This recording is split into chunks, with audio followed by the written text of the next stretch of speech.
One of the questions I get asked the most is how do I achieve the line work in my paintings?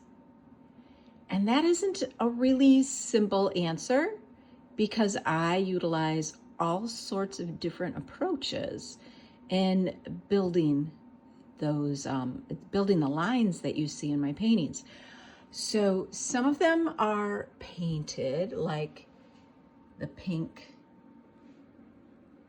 marks here, and there's some yellow over here. But underneath those, you'll see that there is a network of lighter drawn lines that are made up from a variety of different tools. We have some lines that are drips of paint that are buried underneath other layers of marks. We have lines that are vine charcoal drawn over top of the paint, as well as lines that have been created with different water-soluble tools mixed with paint. Let me show you a little demo on how I do this. All right, so we've got this painting here on my desk, and I'm gonna show you how I create my line work. This is a panel. This is a hardboard panel. It's got a little bit of paint already on it. And you'll also notice that there is a variety of lines that are embedded in the paint. I wanted to show you this stage. It's important to me because this is a demonstrative of my entire painting process, that I am constantly dancing between line work and painted shapes, and that's one of my must-haves, and therefore it is something that I embed or invite into pretty much every single phase of my painting process because I love it so much. So, and the other thing that happens during my paintings is that I work from a very general concept to something more specific. I don't know where I'm going to land. So that ambiguity gives me the opportunity to create all sorts of really wonderful, lush, loose shapes as the piece or the painting itself slowly tells me what it would like to be. Now I'm looking at this piece and I'm seeing a night sky and daytime sky and maybe hits of a sunset or some pinkish. I'm not really sure. But what I also see here is the thrust maybe of a horse head moving from the right to the left. And it's not terribly clear. It's still very ambiguous, but I'm going to play with that idea, and I'm going to use this next layer of marks to tease some of that out. So I'm going to start first with a piece of sidewalk chalk, and I'm just going to begin to draw with this chalk as I try to find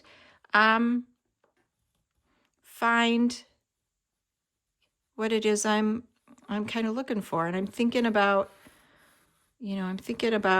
drawing from trying to draw and talk at the same time. I'm thinking about this pony here, but I'm also, looking at the shapes that are here and trying to create a design that feels intriguing, a little bit ambiguous or abstract, but also kind of responds to the marks that are already there on the surface. And because I'm working in charcoal, in a piece of chalk here, I love this sort of edge that could speak to a forelock, right? I can audition all sorts of things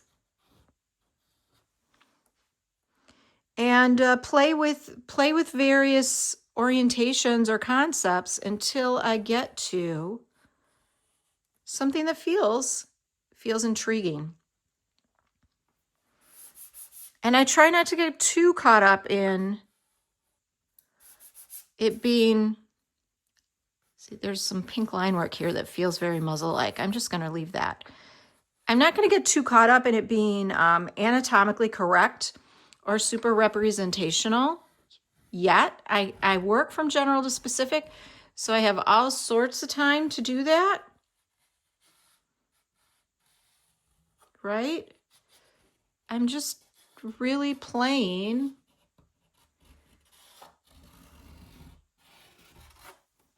with what could be.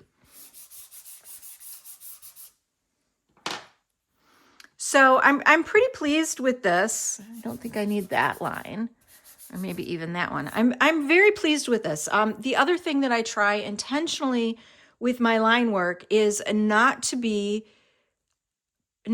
render it perfect from the get-go, to have lost edges where the form kind of melts. If I outline her completely, what's going to happen is that she's going to become like this stamp, this rubber stamp version of a pony on this abstract ground. And that's not the effect I'm achieving or reaching for. I want something that feels a little bit more ethereal, like she might be emerging from that. And a prominently outlined design isn't going to give me that. But I do have this really interesting perimeter that, with more details around her eye, which is perfect, and some wonderful sort of arbitrary line work here that feels really interesting. And so I'm going to play off of that with the next layer of marks, which are a more committed version of this line work, because like, as you noticed, I can wipe that chalk right off. The chalk is just a temporary sort of opportunity for me to audition the various lines. So the next step is to bring in some tools that are going to give me different kinds of lines. And I have a variety of some of my favorites here. Typically, I work with water-soluble tools. That means that the line is going to go down dry, but when I hit it with something wet, it will get activated and become like a paint. So I have a variety of these tools here. These are some of my favorites, but by all means, they are not all that I have. I have I have this Stabilo All, and it's in blue. You can get these in a number of different colors. I also have a Stabilo All in white, but you'll notice that this one is not sharpened as sharp as the blue. I'll talk a little bit about that later. I have a couple of Derwent Inktense pencils in pink, 2 different versions of pink, because I really liked the pink in the piece. I have an Art Graph Water Soluble 4B, so this is going to give me a nice graphite line. This is a graphite stick. I believe it's made by Generals, and I love that I don't have the same amount of control. With this sort of a tool, I know pretty much exactly where my line's going to end up. With this one, I don't. So not only is it going to give me a thicker line because I can't sharpen it to the same point, it gives me a different grip, and it gives me the opportunity to create differences, which are something that we know keep a viewer engaged in the piece. And this is one of my Stabilo Woodies. These are water-soluble sort of crayons. I say crayon, but there's not so much wax in them that the acrylic paint is resists laying over top of them. But I love that the color comes in a wider sort of lead, so it gives me the opportunity to really do some cool things with a thicker, heavier line work. Now I'm just going to start with these and begin to sort of go over top of this chalk line.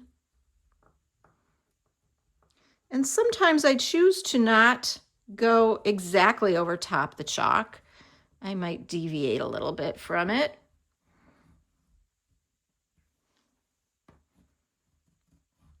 I'm trying to work in a intuitive way and allow the piece to become something. I'm not trying to stamp any of this line work or any of my initial ideas on it, but giving it a chance to kind of grow. See how I'm also holding the pencil and I'm twisting it as I draw. This gives me the opportunity to create line work that's less controlled, that deviates a little bit. Because this line work here is pink, let's go with one of these pink ones. So I encourage you to think about how you can break up or shift the way you normally hold your tool to give you a little bit more of an interest in the kind of marks that that tool might make for you. Let's see.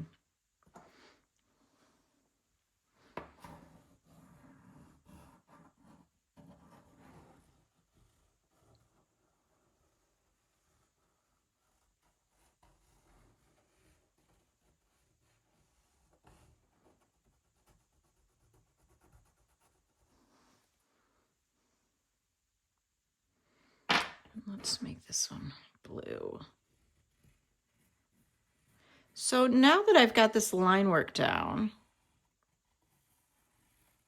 my next step is to, I'm just gonna put some arbitrary kind of stuff here. My next step is going to be to activate this line work. Like I said, when I get these lines wet, they're going to become paint. And what do I use for that step? This is a golden product called Isolation Coat Medium. You know the bottle says high flow, ignore that. This bottle is actually filled with golden Isolation Coat Medium. This is acrylic paint without pigment. And it's very loose. It's easy to disperse, unlike some of the other gel mediums that have a thicker viscosity or more of a body to them. This is a really lovely loose sort of product. And you're going to notice when I put it on my painting exactly what I mean. I'm just going to squeeze some out here. And I think my bottle's kind of dried up a little bit. And I'm eyeballing how much paint I need or how much of this product I need. But once you've done this a couple of times, you'll know exactly, you'll start to have a feel as to how much you need for your surface here. I'm going to disperse this with a brayer. This is a rubber brayer. It's really soft. You could also use a paintbrush, a credit card, a paint spreader, any of those sorts of tools.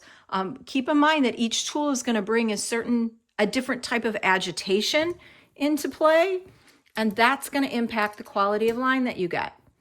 So you see how that line just shifted when I hit it with the brayer, and it also softened. It reflects, or the direction of that softening reflects the direction in which I'm moving the brayer. So if you have a brush, you can actually do some really cool directional kind of swooshes to get a sensation of motion happening. The other thing that's going on here is that the chalk line is dissolving. The chalk really doesn't have enough pigment to stick around, so it's going to dissolve when it gets hit with the medium. Sometimes a little bit of it sticks around, but that doesn't usually bother me much. I can also manipulate, like I'm seeing here, I don't really like this line anymore. I can manipulate it by going over it with the brayer. That's going to change and edit the line. I try not to do too much editing at this stage because the piece has got a long ways to go.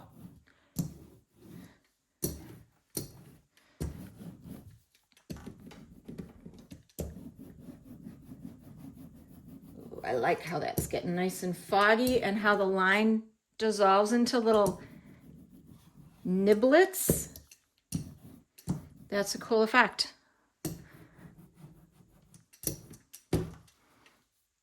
All right, so when this layer dries, my line work is going to be locked in underneath the Isolation Coat Medium. So I will not be able to activate it or move it again. However, if I decide I need to change it, I'm going to have the opportunity to go in with my paint or with another layer of drawn lines and some more Isolation Coat Medium and continue to manipulate and change the surface of the painting as I see fit.